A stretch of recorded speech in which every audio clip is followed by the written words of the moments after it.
and I got hit in the leg, and they called the medics, and they pulled me out on a stretcher, and I've never heard medics mentioned and glorified, which they should be, because they were really heroes.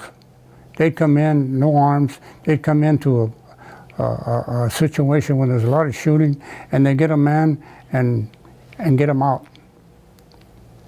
And that's what happened to me. They put me on a stretcher, or they had a stretcher, just a blanket rolled up with two rifles, put me on it, and they got me out. When they started shooting again, they dropped me and lay over me, you know. Finally got out of that situation and put me on the hood of a Jeep, took me to a field hospital. What happened was I went to the hospital, and then I went to a rehabilitation center, and after that, they sent me to a camp. They sent me to a camp, and I was there a couple of days, 2-3 days, and I noticed that they were all conscientious objectors. And not only conscientious objectors, but a lot of them were faking wounds. And I felt guilty being there. Because by that time I could walk and I was ready to go back. So I went and asked the captain if there was any chance of me getting back to my outfit. And he said, "What's the matter with you? You crazy?" He said, "You got a mate here. You could be here and you probably never see combat again." And I looked at him, I said, "Sir, I volunteered. I want to be back with my men." And he said, "Oh, you goddamn airborne are all the same."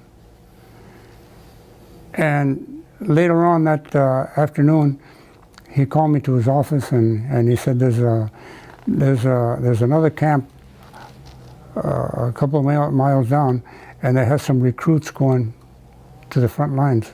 If you want, I could put you on there. So after breakfast next morning, I took my duffel bag, and before I know it, I was on my way. It was a region called the Ardennes in Belgium, and there was a lot of fighting. And then the snows came. But before the snows came, there was an incident where there's a river.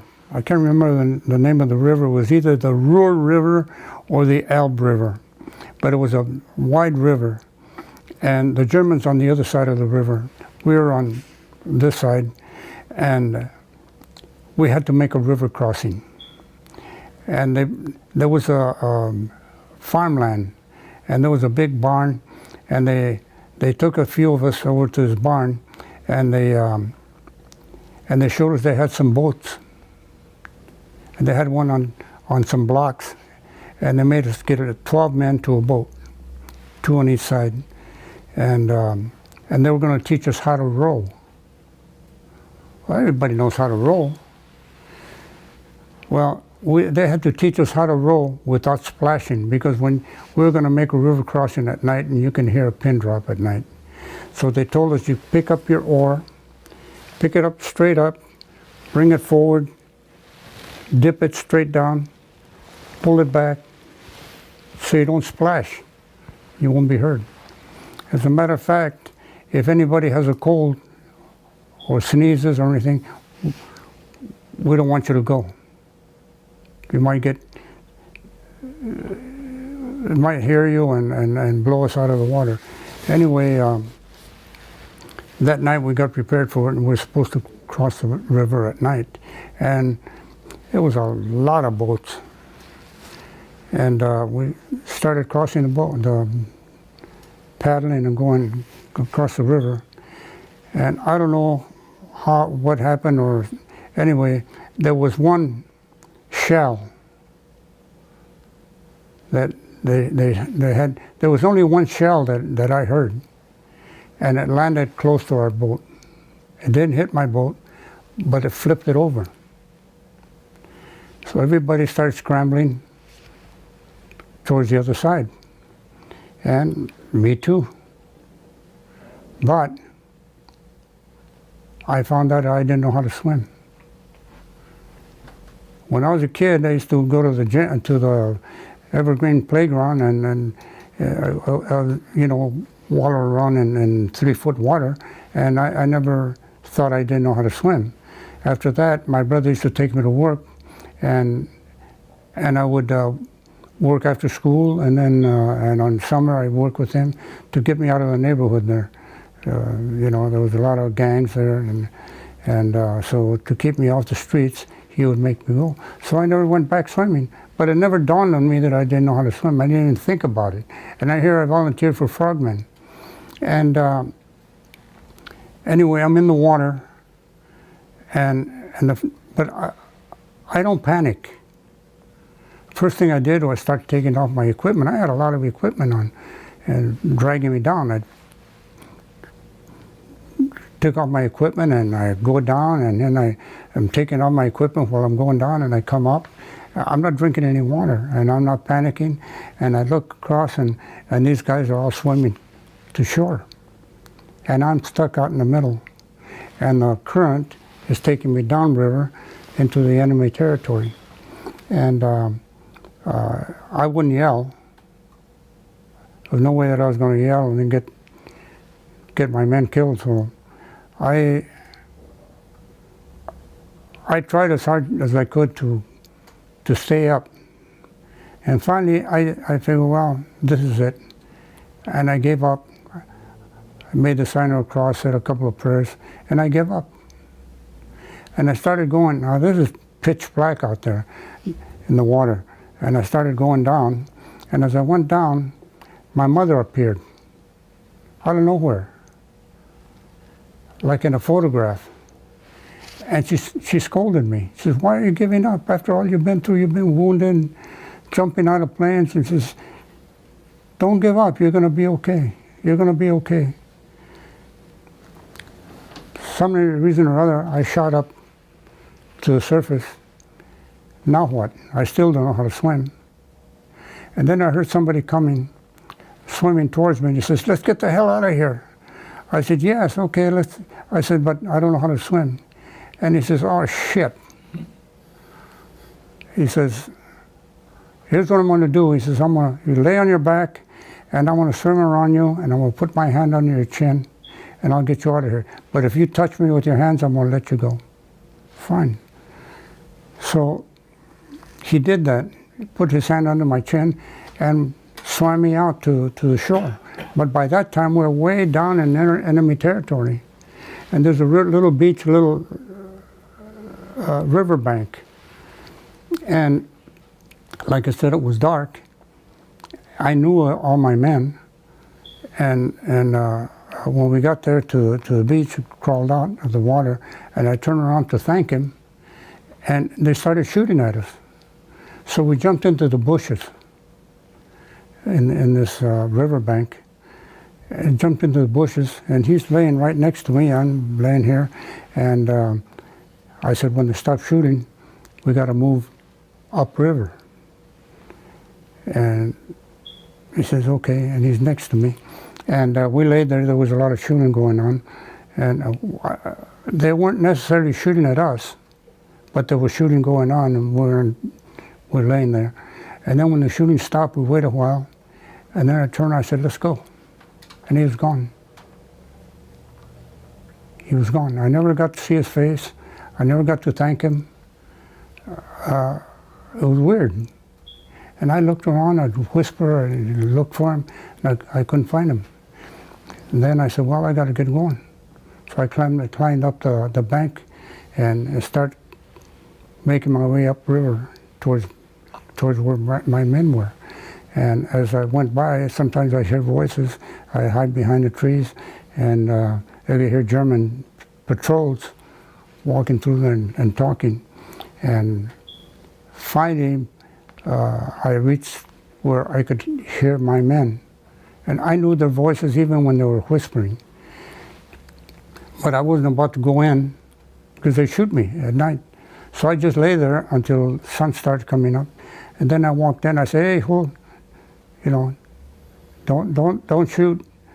And I walked in. He said, "Where you been, Sergeant?" I said, "Oh, I was checking out the area." I didn't want to tell him anything. Think I was going bad. And I'm their leader. I'm the sergeant. And I asked him, "Is everybody accounted for?" "Yeah." Am I the only one that was missing? He says, you're the only one. He says, everybody's accounted for. I asked him, did any other boats get tipped over? He said, no. So I didn't say anything. Anyway, when the war was over, I came home and I told my mother, I said, you saved my life, and I told her the story. And she said, no, mijo, that wasn't me, that was your guardian angel. On the way back after the war, I came back on a victory ship. Those little, everybody was sick. Anyway, when we got here close to New York, they announced over the loudspeaker for everybody to get up on deck. So we all ran up on deck, and we're looking over, and the boat passed right by the Statue of Liberty. I never saw anything so beautiful. Coming from the war and seeing the Statue of Liberty, I get emotional every time I think about it.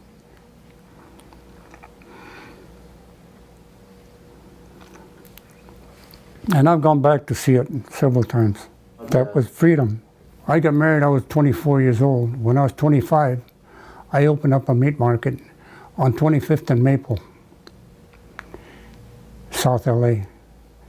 And then another market came up on 28th and Central, and another one on Jefferson. And before I knew it, by the time I was 26, 27 years old, I had 3 meat markets, and they were kicking butt. And then the area started changing. A lot of black people from the South started coming in and really mean. A lot of holdups. And I had black employees and Mexican employees, and they told me, he said, we'll work for you any place else, but for less. But I can't take this anymore. He said, I'm a nervous wreck. I come out of work, I have to walk to my car. I'm afraid to get in my car. To walk to my car, I'm afraid to open up the place in the morning, stuff like that. One day, I noticed somebody walking up and down the front of the store, and because I had a store with open like the garage stores, open and towards the parking lot, so you could drive up, like a drive-up store, and I was kicking butt there. But it was a lot of Mexican people, but mostly blacks, and they liked me, the customers. And I noticed this guy walking up and down 2-3 days in a row, and finally I went over and I turned him around and said, what the hell are you doing around here? Who are you? And he said, he says, I'm an old meat cutter. He says, but I had I had my business, but I had a heart attack, and I had to sell everything out. And he says, I like your operation here. He says, I really do, and I was working up enough nerve to come ask you if you wanted to sell it. And since I was having trouble, that kind of trouble with the blacks in all 3 stores that were all in the South LA, I said, well, you know, everything's for sale. The only condition that I have here, I said, if you buy one, you have to buy all 3.